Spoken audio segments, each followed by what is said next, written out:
अगर सभी धर्मों का सम्मान करते हैं, सबको साथ लेकर चलते हैं, ये दिखता क्यों नहीं है? जो लोग एक धर्म पे बयान दे रहे हैं उन पर एक्शन लीजिए ना, फिर जो सनातन का अपमान कर रहे हैं उन पे एक्शन लीजिए ना, फिर उनको प्रमोट करके क्या मैसेज दे रहे हैं आप? नहीं तो अनामिका जी, मैं तो पूछ रहा हूँ। नकुल जी आ रही हूँ। सभी धर्मों का सम्मान करती है।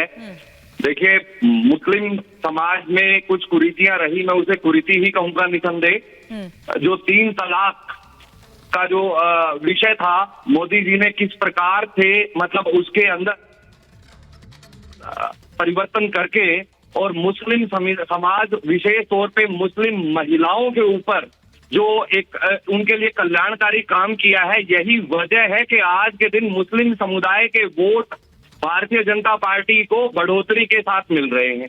जहां तक कांग्रेस पार्टी सिर्फ और सिर्फ मुद्दों से भटकाने का कार्य करती है, ये कभी देश को संगठित नहीं होने देना चाहती। जैसे ही हमने 370 हटाया तो ये चिल्लाने लगे। ये देश की संस्कृति, क्योंकि राम हमारे ओरिजिन है, राम हमारे रूट हैं, और संस्कृति से अलग होकर आप कभी भी विकास को हासिल नहीं कर सकते। आपको जड़ों से जुड़ना पड़ेगा अपना स्थायित्व कायम करने के लिए। तो ये कभी राम मंदिर के ऊपर, कभी 370 के ऊपर चिल्लाने लगते हैं। अगर इनको चिल्लाने का शौक है तो हम इन्हें चिल्लाने के और बहुत मौके देंगे। अभी हम इन्हें काशी पर भी चिल्लाने का मौका देंगे, अभी हम इन्हें मथुरा पर भी चिल्लाने का मौका देंगे।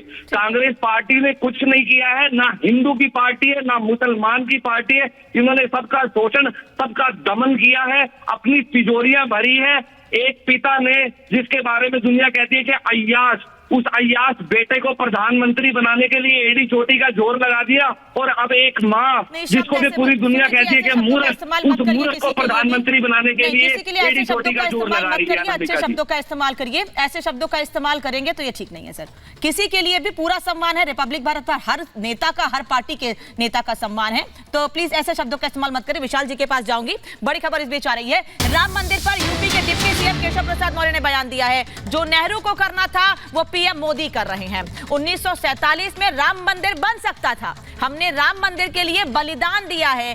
500 साल इंतजार के बाद खुशी का मौका आया है, केशव प्रसाद मौर्य कह रहे हैं। लेकिन विशाल मिश्रा जी, राजीव रंजन जी कह रहे हैं कि भारतीय जनता पार्टी श्रेय लेने की कोशिश कर रही है। क्या भगवान राम को उन्होंने बनाया है, ये दिखाने की कोशिश कर रहे हैं? मेरा सवाल यह है कि क्यों नहीं आप लोगों ने पहले भगवान राम की बात कर दी, जो लोग आज भगवान राम पर सवाल खड़े कर रहे हैं और ये कह रहे हैं कि बीजेपी भगवान राम का अपहरण करने की कोशिश कर रही है, राम मंदिर पर श्रेय लेने की कोशिश कर रही है। विशाल जी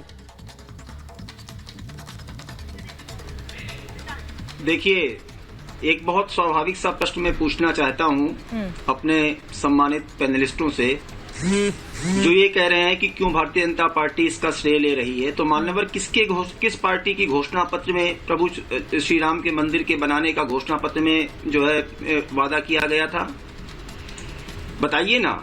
अगर आप भी तो कर सकते थे, किसी ने रोका तो था नहीं। तो जब जो किया और संघर्ष, ये कौन नहीं जानता कि लगभग 500 वर्षों के संघर्ष का जो है अब जो है प्रभु श्री राम की प्राण प्रतिष्ठा हो रही है और प्रभु रामलला जो है विराजमान होंगे। ठीक है, आप कहते हैं कि न्यायपालिका, तो मैं कहता हूं तो उसी न्यायपालिका में तो इस बात की भी पैरवी की गई थी कि कुछ दिनों के लिए सुनवाई को लंबित कर दिया जाए। अन्य सरकारें थी, क्यों नहीं पैरवी करवा दिया था?